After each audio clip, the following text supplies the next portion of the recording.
కొంతమంది ఫోటోలు పాతవి అంటున్నారు, కొంతమంది మొన్న కలిసినవి అంటున్నారు.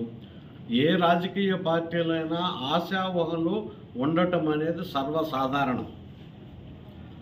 గతంలో అనేక పార్టీల్లో చూశాం, నేషనల్ పార్టీల్లో చూశాను, రీజనల్ పార్టీల్లో కూడా చూస్తున్నాం.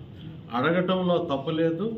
అడిగిన వారి యొక్క వ్యవహార శైలి కానీ వారికి సంబంధించిన బయోడేటాని పార్టీ పూర్తిగా పరిశీలించి వారికి సముచితమైన నిర్ణయాన్ని వాళ్ళు తీసుకుంటారు.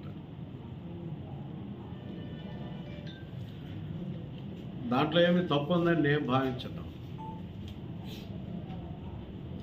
కాకపోతే పార్టీ ఇప్పుడు ఫైనలైజ్ అయినవన్నీ ప్రకటిస్తున్నారు.